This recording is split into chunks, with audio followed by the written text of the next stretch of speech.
Hi everyone, Adam Corin here, Director of Training at Maestro Conference, and I'm here to answer the question, where is my recording?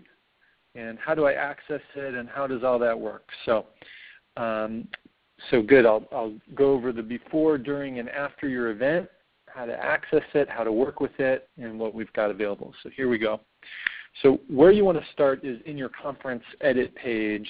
Once you've created your conference, one of the settings, as you can see highlighted here, is record call, yes or no. So of course, you want to have that set to yes if you want the recording. This is the default in all of our conferences. Of course, you can just change it to no and save the changes if you don't want that recording for any reason.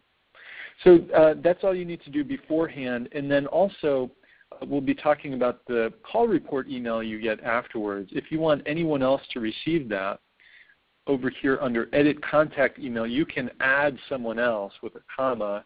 Like if I want my colleague Joe to get the call report, I would put Joe's email here as well, as an example. And then again, hitting Save Changes at the bottom of the page.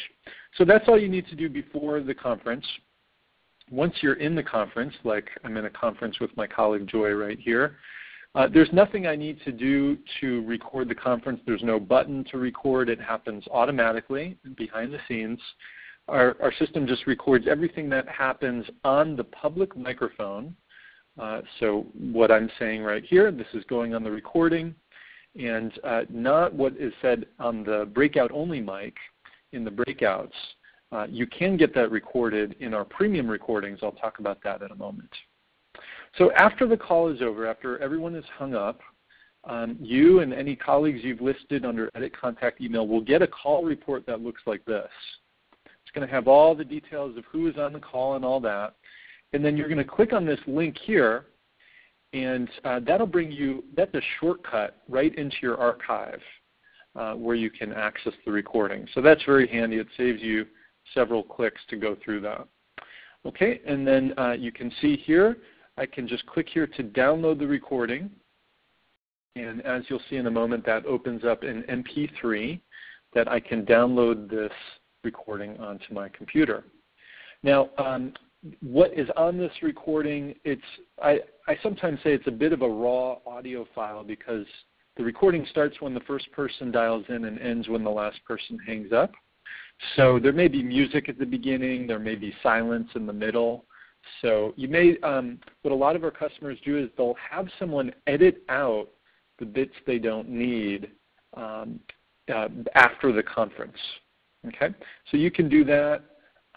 There are free resources like GarageBand for Mac or for PC. There's an open source software called Audacity that you can use. Just Google Audacity, it's the first link.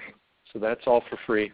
We also have someone on our team who can edit recordings for you for just $25. So that's a handy resource. And I'll show you one more trick with this. So I mentioned that you can click here to download the recording, but you can also right-click on this and copy the link location, or on PCs it's copy link shortcut, I believe, in different browsers. Regardless, you can click on that to copy it, and then you can just go to your email and compose an email and paste. And then you can just send that link directly to your colleagues or out to your participants or the people who missed the call. Now again, you're just sending this raw file. It's probably going to have music at the beginning and such, so you may not want to use that all the time, but that is a nice trick. Okay, so that's editing the recording and sending it out. Now, I mentioned we also have an alternative called premium recordings. Let me tell you about that.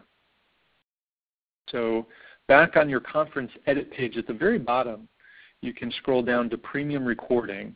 And the way this works is you can schedule a recorder to go into your conference. And what this does, the benefits of it, this allows you to, two things. One is it allows you to record the breakout groups that you're having, even though they're coming in on the breakout only mic. This allows you to record that, even multiple breakout groups all simultaneously. And it also allows you to edit the recordings during the call, because you can pause the recorder whenever you want. You can have it come into the conference once you've actually begun.